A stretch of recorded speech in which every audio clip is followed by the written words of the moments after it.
This is Sports Bettor Court with Dan Lust on Bettor Sports Network.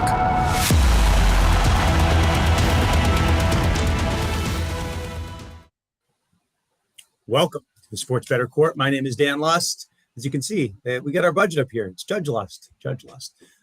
Sports Bettor Court, we talk about the intersection of sports, law, and gaming. Obviously, first part of the show, we'll talk about the intersection of sports and law, and then we'll talk some sports betting. This week, sports law is all centered on East Lansing, Michigan, the controversy surrounding Mel Tucker, and we'll say some unique allegations of sexual assault, a kind of he said, she said type deal. For those that have not been following, this is a dispute between Brenda Tracy, a national sexual violence prevention advocate, and Mel Tucker, the now, I want to say suspended, he's on administrative leave, coach of Michigan State. That is Mel Tucker. So if you hadn't been paying attention, Michigan State has hired their old coach, brought back an old friend, Mark D'Antonio, while they're kind of sussing out what's going to happen with Mel Tucker. Mel Tucker, if you're not familiar, signed a huge contract. I believe it was 10 years, a little in excess of $90 million. About $80 million is still left on that contract. So the question is, what happened between Mel Tucker and Brenda Taylor? Does it rise to the level of cause, the capital C, cause to terminate his contract and not pay him another dime? Now, before we get into that controversy, the Big Ten has had its fair share of controversies, lacking transparency and raising a lot of questions, right? Go back to Michigan State, right, with Larry Nassar once upon a time. The question is, if a sexual violence incident comes up, is Michigan State going to be transparent about it? When the Big Ten canceled football back in 2020, were they transparent about it? The answer is absolutely not. And it took lawsuits by Nebraska, and we'll say Nebraska players, in order to get some level of transparency, even though I don't think we got all of it. Now, a couple of weeks ago, we were talking about Northwestern. What happened with that saga? Didn't Northwestern know about these hazing allegations for some amount of time, be it months, if not years? And then all of a sudden they fire their coach. So what exactly did Michigan State know prior to this leaking out? That's really the question here. Without getting into all of the messy details here, that's not what we do in this courtroom. People can Google it, for lack of a better term. Brenda Tracy, as I mentioned, is a national sexual violence prevention advocate. According to the report, she had been at Michigan State to speak to the players twice, to be an on-field, I guess, an unofficial honorary captain at another event.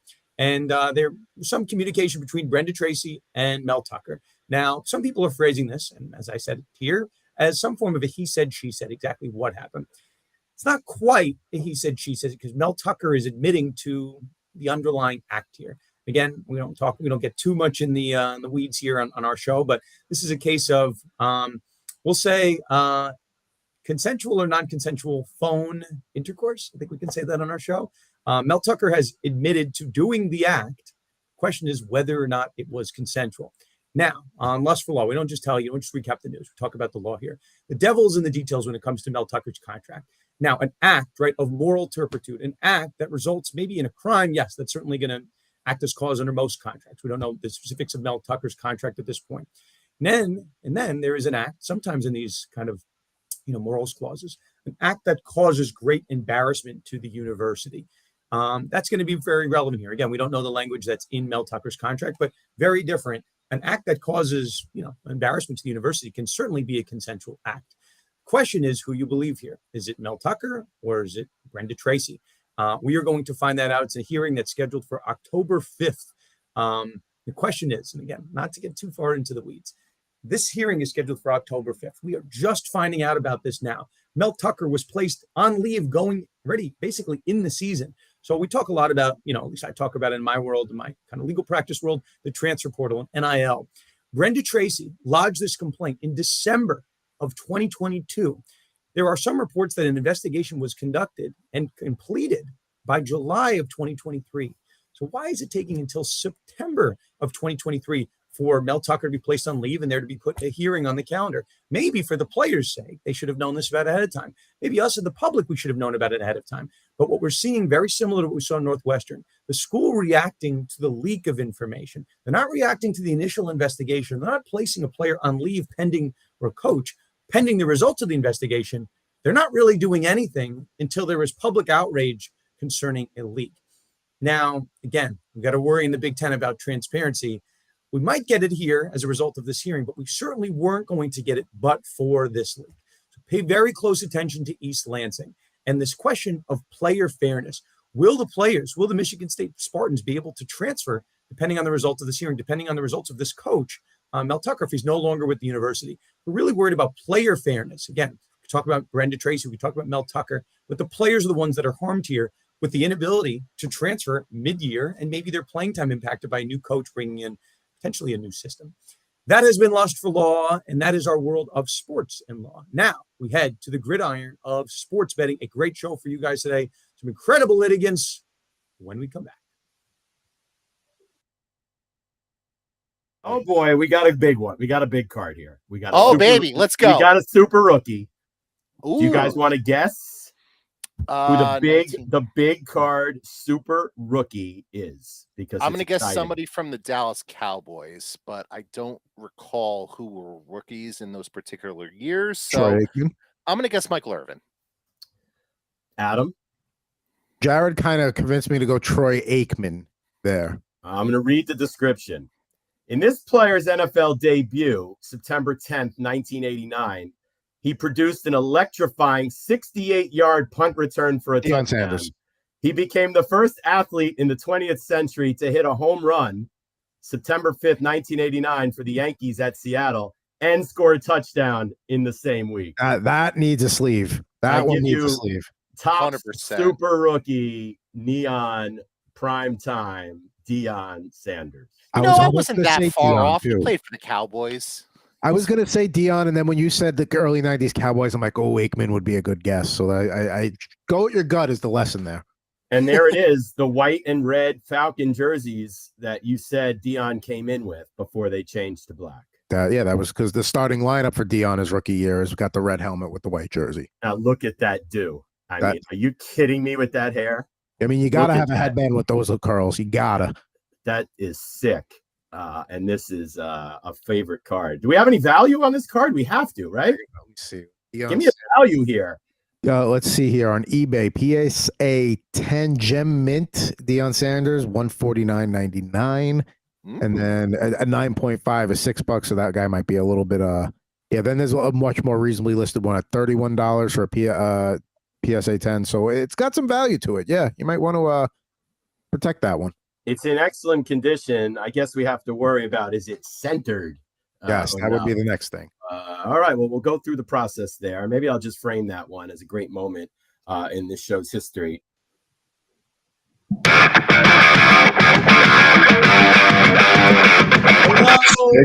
Court is now in session. It's time for tonight's litigants.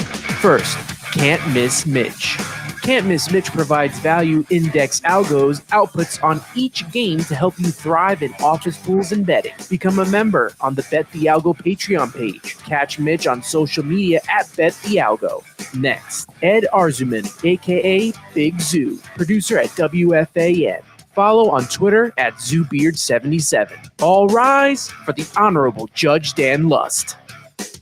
Welcome, Can't Miss Mitch and Big Zoo. I think this is the first time in our show we haven't had legal names for our litigants, but I guess we'll make an exception. I can't fault either of you because you both did it. So I think you guys know the rules at this point. We got maybe three. Let's see if anybody sweeps the first two rounds, but potentially three betting lines here. First one, right? We just had week one of the NFL season. Some people overreact to lines. Some people, maybe you can get a little bit of an action here. I will let you guys pick this. We have a massive slate of NFL games this weekend. I'm looking to both of you for the best bet of week two. Can't Miss Mitch, a man of international mystery. Where does your bet take you for week two? Gentlemen, how we doing? And Your Honor, good to be here. We are going to go. Call me Your Honor. It's very important. We're going to go with the Raiders plus 9.5. You look at absolutely what happened to Buffalo last week. I think there's definitely going to be a reaction where you think there's going to be a reversion to the mean and Buffalo is going to get back on track. But here's the thing. Yeah, Buffalo ranked extremely high in points per game last year. Their yards per play metric was pretty average. The Raiders defense, I think they're going to force them into some longer drives. This is going to limit Buffalo's scoring ability. This is certainly too many points. Most importantly, Your Honor, when we did the model analytics and we ran the data for this, we had 4.5 points of value on the Raiders. The model predicted that Buffalo would win 21.76 to 17.23. That's a lot of value for us. So we're going to get behind the model and take the points. The data doesn't lie, Your Honor, ever. I like how you brought in this model. Who's making this model? You or just mystery experts here? We actually created the model. It's been going on for 7 years. Last year. Did you say it was your model? This is my model. That could be bias. I don't know if I'm willing to accept that. If it's an independent party, maybe. Big Zoo. Who do you like here?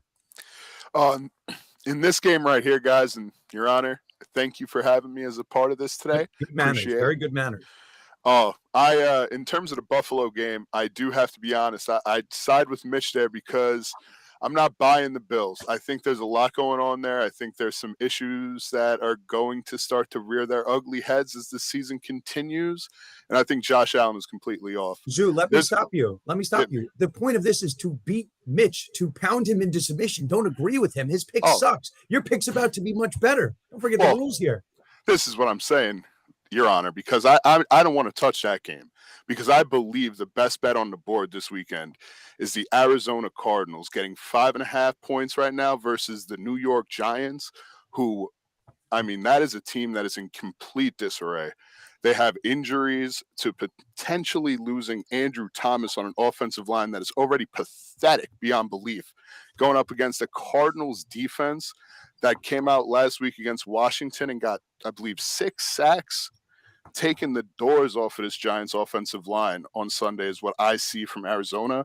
And they'll do just enough with Josh Dobbs as quarterback to be able to beat the New York Giants. So not only do I believe the 5.5 is an incredible bet in and of itself, I think that you can right now grab the Cardinals with the money line and you can make yourself a nice little Sunday dinner on the boys. Okay.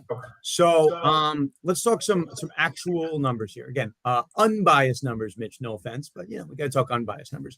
The week 1 look ahead lines for each of these. Okay. Raiders were a 7.5 point dog. So now that number has risen to 9. Okay. So based on basic math, 9 minus 7.5, it's a 1.5 point move.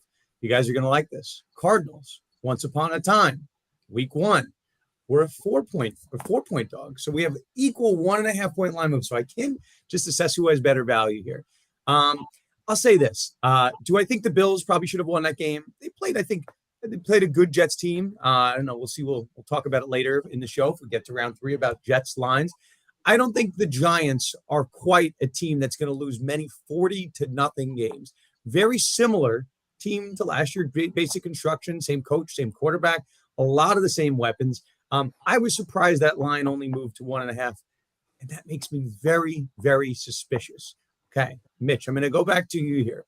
Do you think that the Bills just are not ready to play? I mean, I didn't see much from the Raiders and I really like them here, but I think that if people were watching that Monday Night Football game, I think if the Bills win, this line's very different. But what are your thoughts on the Bills, though, independent of the Raiders? Yeah, sure. I mean, this is an explosive team. Josh Allen is elite. The guy threw 3 interceptions. I agree. And so ultimately, when you look at this game and you look at how the Raiders actually held their own against a Denver team that I thought should have won, but clearly we are going back to the Russell Wilson and the Denver Broncos of 2022. I thought we've moved forward from that. First off, I just want to make one clear distinction. The data is the data. So there's no independent or dependent data coming from me. So the data is the data, the model analyzes the data, and it is a complete third party. So I just wanted to make that very clear distinction. But here's the thing. I think what we've seen when Jimmy G is going to be healthy and in the game and away from the extracurriculars that Vegas presents, he's going to be able to provide very similar numbers to what we saw last year out of Carr, and they were middle of the road offense. So I really think that can continue. I think these guys can hang around. This is just too many points in the NFL. You look at a terrible team. Look, I'm going to make a comparable here. A terrible Houston Texan team that had a very similar line last week against the Baltimore Ravens, who were in control, and Texans still had an opportunity to backdoor cover. I don't think this game gets to that point, but certainly I will have that insurance in the event that the Raiders are down double digits. I really like more the value of the points versus against or for a team. Big Zoo question. Did the Houston Texans cover against the Ravens? No. They did not. Interesting argument, Mitch. Interesting argument. Big Zoo. Listen, Cardinals, Giants. I guess this comes down to, and I want to make sure we kind of stay within the bounds here. I heard you say that you thought the Cardinals outright could beat the Giants. Is that you feel pretty confident that? Let me hear it. This is a final word here. Yes. I think the Cardinals do beat the Giants, and I think just to the point before that we're talking about the lines moving right now, I think you're going to see some line movement this weekend when it finally gets announced that, and listen, this is just a prediction. It's not any type of a spoiler. Yeah, exactly. When Andrew Thomas is ruled out and Darren Waller is put on a snap count or potentially ruled out, that line is going to drop from 5.5. So you got to hit that thing right now. And if you like them like I do on the money line, because that defensive line is going to have themselves a day, hit that too, because I know I am. Okay, I think we can wrap this one here. Both arguments good from both sides. And sometimes just because I pick on the arguments doesn't mean I don't necessarily agree. I just want to see how strong you're feeling in your point. I'm going to give round one a very close one. Ed, I'm going to give it to you. You listen to the background here.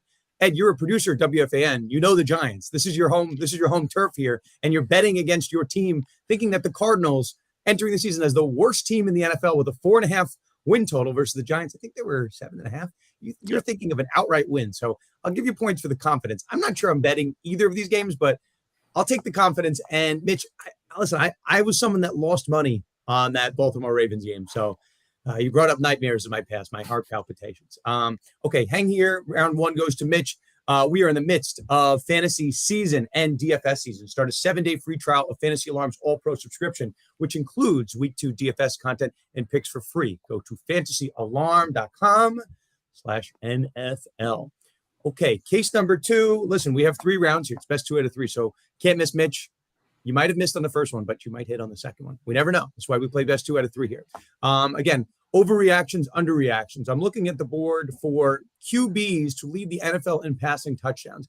Just looking at the board in terms of top odds, you see Patrick Mahomes at plus 250, Josh Allen at plus 600, Joe Burrow plus 700. Those top 3 options all had down weeks, leaving the board open for anybody after those top 3 to come in and win this award. Let's start. Ed, you won round 1. Who do you like as your best bet to lead the NFL in passing touchdowns moving forward? Now, listen, Your Honor, with all due respect, those 3 names that you just dropped on us are 3 incredible quarterbacks who will all put up really good touchdown numbers this season, probably all get over 30.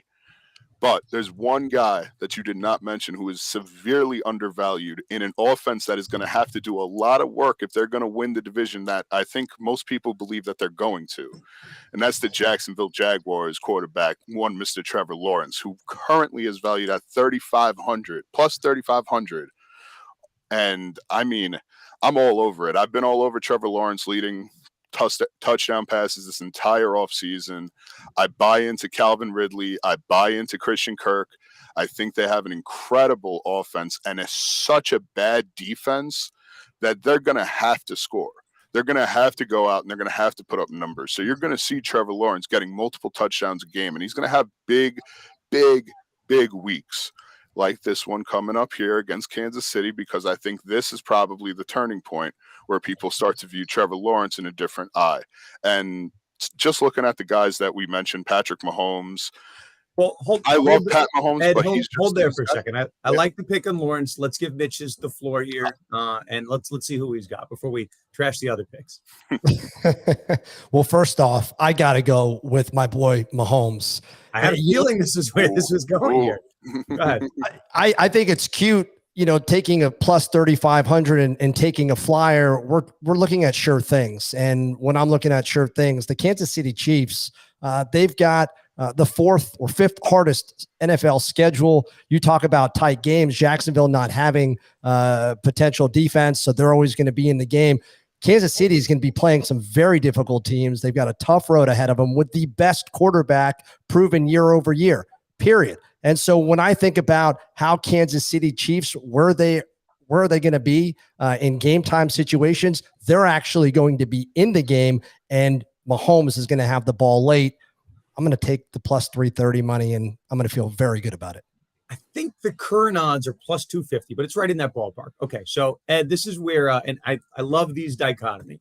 Anything you give me with plus money, I mean, any bet with plus money, I have to consider. So yes, 350 is I was surprised when I saw Lawrence at 350 next to Lamar Jackson at 30-1 and Brock Purdy at 25-1 and Russell Wilson at 25-1, Kirk Cousins at 14-1. Trevor Lawrence seems improperly priced, put it that way. Ed, I don't know the answer to this. What was Trevor Lawrence at the beginning of the season? What were those odds? I believe he was at plus 3,000 when the season started. So he's actually gone up about 500 if I'm correct. Okay. So here are the numbers again. Mitch, I like this. We're looking at data. In 2022, Trevor Lawrence as a sophomore player, at his largest touchdown number of his career, that number was 25. Okay. It's a full-time start. He started 17 games, 25 touchdowns. In Patrick Mahomes' career, he's never had less than 26 touchdowns. So he had 50, 26, 38, 37, 41, and those are in some partial years where he missed time. So plus 250, plus 330, no matter which way you slice it, I have not seen the ceiling on Trevor Lawrence that we've seen on Patrick Mahomes for really the last 5 years. Mitch, I'm going to come back to you here. Trevor Lawrence, though, I do think is not properly priced. So this is really a question for us fellow degenerates out here. And the judge, I guess we can be a degenerate in real life. What do you think about Ed's point that just the number is so far off on Lawrence that he should be much closer to the Tuas at 8-1 or the Justin Herbert's at 10-1 than with the Lamars, the Jimmy Garoppolos, and the Jared Goffs to close to 35-1? That seems like it's strong value. Sure. But to me, if you're going to look at value, do you go plus 3,000 if you want to, tail off from the marquee player in Mahomes?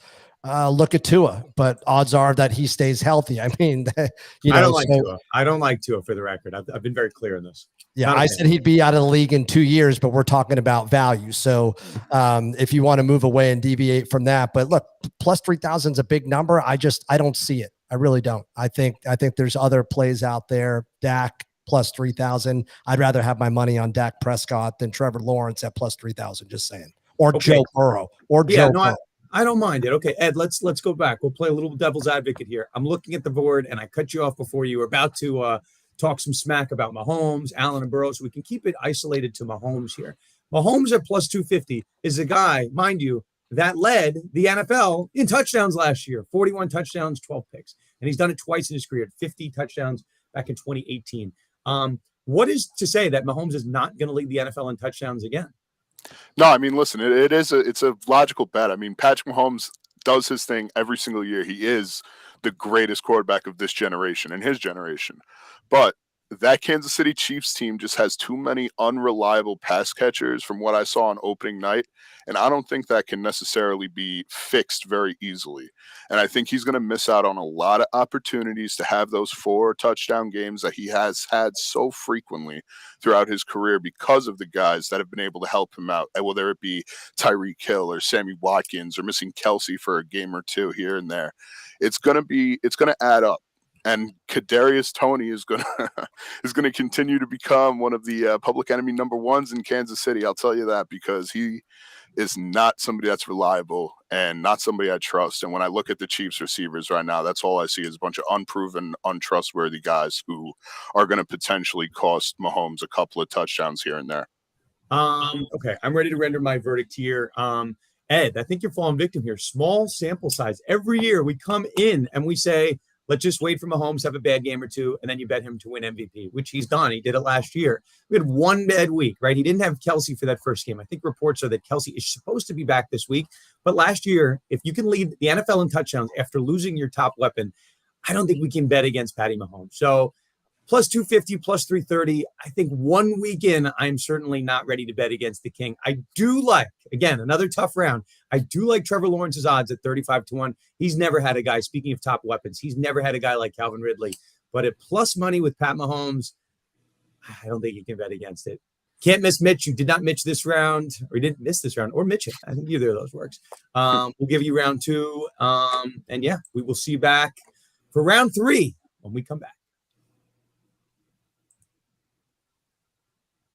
Let's go to the running back report right now and talk a little bit about Christian McCaffrey here. That the Niners are going to take Christian McCaffrey off the field more than the Panthers did. And I can't. I mean, I think it was a Niners coach or maybe it was a Niners beat writer, Graziano himself, talked about like this could be an epic 1,000-yard season. And I'm scratching my head like, how does this work if he's going to be playing less, but he's putting up better numbers? Where's the disconnect in here? The answer actually came out on draftsharks.com earlier this year because I wrote the early round bust article. And now that the season's starting, I'll go ahead and reveal that it was Christian McCaffrey. How about that? Early round bust, first round bust, Christian McCaffrey this year. Matt, enlighten us on why he is Draft Sharks' first round bust. This is the first reason, what we're talking about right here, because the Niners, for the first time in his career, have reason to not overwork him. The reason that Christian McCaffrey was so dominant in Carolina was because he was the offense. He was the leading receiver and the leading running back. He got a ton of touches, and he delivered with them. We already saw him in San Francisco get fewer touches than what he got in Carolina. He had his fewest receptions. He had fewer receptions per game last year for the Niners than he did for the Panthers. He had fewer touches when Elijah Mitchell was on the field. He had fewer touches when Deebo Samuel was on the field. They just have a lot of guys to give the ball to, and they have every reason to lighten his load a bit. And I'm not saying that that's going to make Christian McCaffrey stink, but if we need to take a guy in the first half of round one, we need a dominant running back, especially a running back, because he's one of the few running backs up there. He has to be a whole lot different than the running backs that we can get in round two. And I just think that the work he's going to get is not a whole lot different than what Tony Pollard's going to get, and not enough different versus the other guys behind them. And then there is that bit of injury risk. We have the injury predictor on Draft Sharks, and it does show he's not atop the position in injury risk, and Austin Eckler is up there as well, but it is above an 80% chance that he misses some time. We have him projected to miss 2.2 games for the season. So it's just, when you get more touches, I guess if he beats that first concern of ours and does get more touches than we're expecting, what he also does is increase the chance that he gets hurt, because that's just a fact. The more you touch the ball, the more likely you are to get hurt. So just when you combine all of that with the price of where you have to take him in the first half of round one, amid this, land of high target wide receivers, there's bust potential to him. All rise for Sports Bettor Court with Dan Lust on Better Sports Network. And I like it. We are back for round three. If you have not signed up for FanDuel, up to $2,500 no sweat first bet by using fantasyalarm.com/FanDuel. Gentlemen, we arrive like we do somehow each and every week at our round three bet. But this one is where the marbles are won, right? You guys got the kinks out for round one and round two, how good you're going to argue, how to make your points, how the judge feels today, how his hair's looking today. Looks like I was a little bit of like a wind vortex. So, it is what it is. Judge Lust is here, round three. And let us go to the biggest story in the world of football. Aaron Rodgers and the involuntary transition to Zach Wilson. So on my various platforms, I gave two best bets for the season. I gave the Rams over 6.5 wins, which I like, and I gave the Jets under 9.5 wins. So even though I am a fellow New Yorker, I said Aaron Rodgers is 40 years old. He just had one of the worst years of his career. If he gets hurt, I don't wish will upon anybody, you're back to the Zach Wilson era, and the guy is 40 years old and had his worst season of all time. Let's not jump over. So I'm not like doing backflips here that I got it right, but kind of got it right. That said, the Jets just won a crazy game last night. Zach Wilson has shown he's a little bit better than he was in years past. I look at these lines. I want to see how the world is reacting. The Jets line going into last night as a week one team was 9.5 wins. And I was a little bit surprised. I looked last night and the Jets are an 8.5 win team. So I find this line to be peculiar. Like they were a 7.5 win team with Zach Wilson. Is Zach Wilson worth one more win? Is last night one more win? Is the team going to respond? I'm not sure. Can't miss Mitch. You guys are hot. The team of Can't Miss Mitch is hot. I will let you take the first shot of this line. Do you like the over or the under 8.5 New York Jets wins? Well, I like the under here. And first off, I thought your take on the Rams over 6.5, I thought that was outstanding. I love that bet. I said the same thing in our over under preview. So completely agree. Here's the thing. Compliment the judge. It's very smart. When you look at it, that number 9.5 with Rodgers was minus 145, right? So there was heavy action on over. What disrespect to the AFC East. The other thing, the AFC East has the hardest strength of schedule out of any division in the football league. And when you look at this, the real question isn't, is Aaron Rodgers worth an extra few games? Now you're getting the same Zach Wilson. Sorry, but he looks like the same guy. The Jets did not win that football game. The Bills lost that football game. So when I look at this schedule, forget about all the early statistics. I think they've got, a rush D very early. Look, their D is impressive. We know that. We've seen it.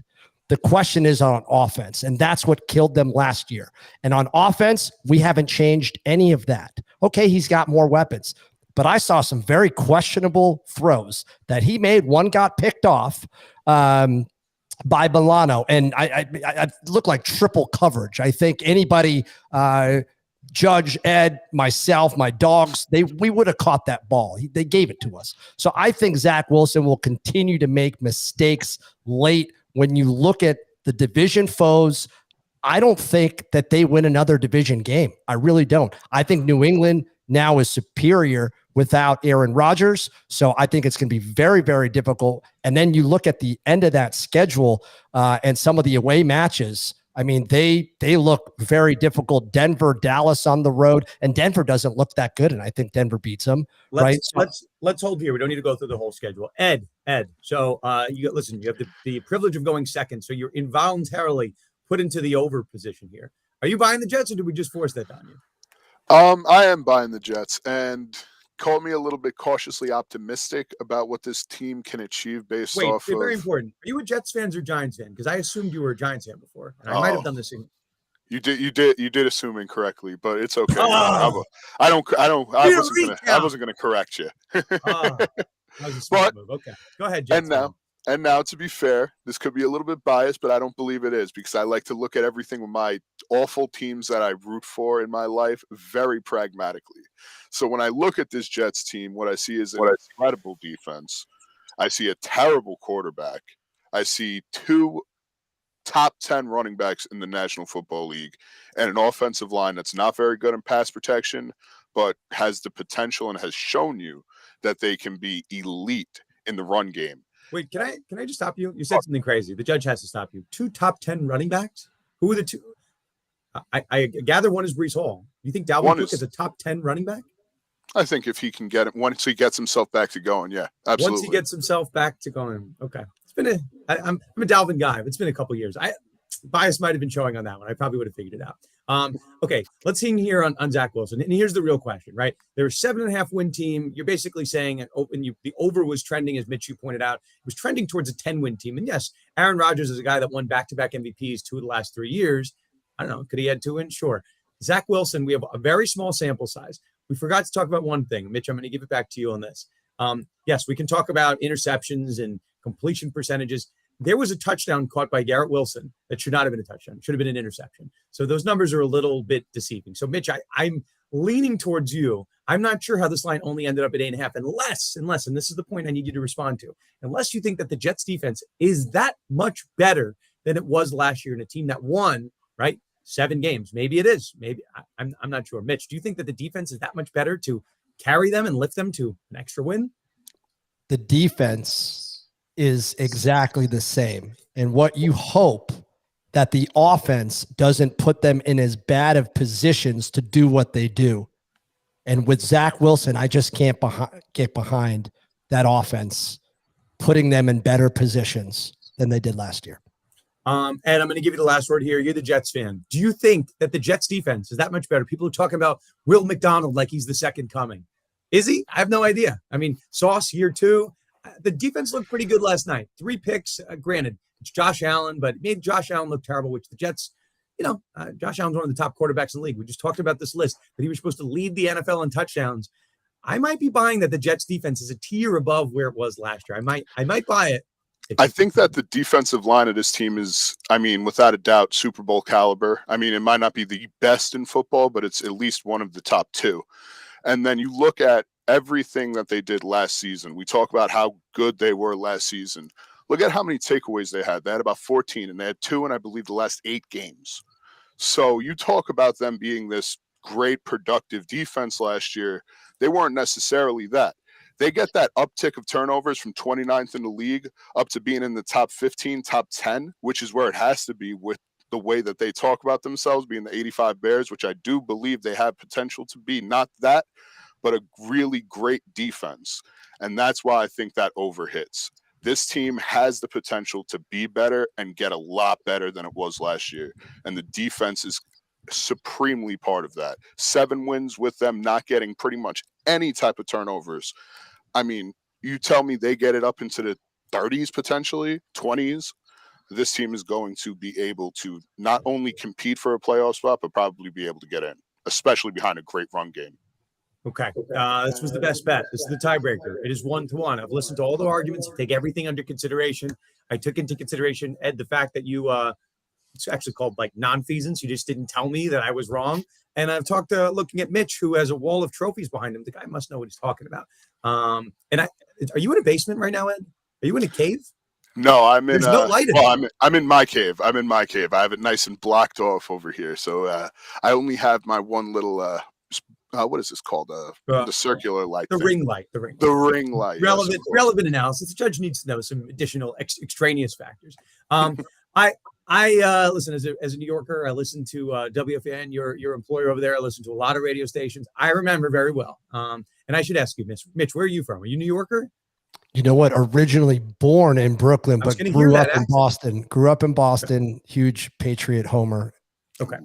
And on the airwaves in New York, amongst all my various friend groups, the Jets, everyone was very optimistic about the Jets last year when they beat the Bengals. And then what happened was Zach Wilson kept playing so bad. And that optimism got turned into such negativity, a dark cloud around this team. I am not buying that Zach Wilson is an improved player, despite what they might have told you on Hard Knocks.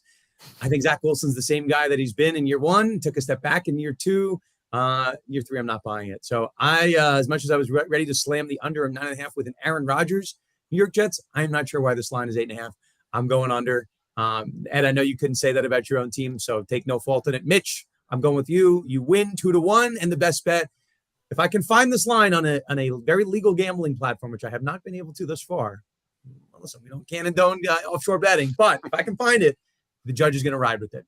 So that has been our show. Ed, great job. Mitch, great job. You guys know where to find everybody on social. You guys are both welcome back. 2 of our best litigants that we've had on our show. Very cordial. And Ed, it's okay that you still live in your basement. It's totally fine. As long as it's not your mom's basement. That'll do it for us here on the Sports Bettor Court. Stay tuned from 7 o'clock. Lisa Ann does Fantasy Better with Lisa Ann and our friend Howard Bender. We'll see you back here at 7 o'clock, and we'll see you next week on the Sports Bettor Court.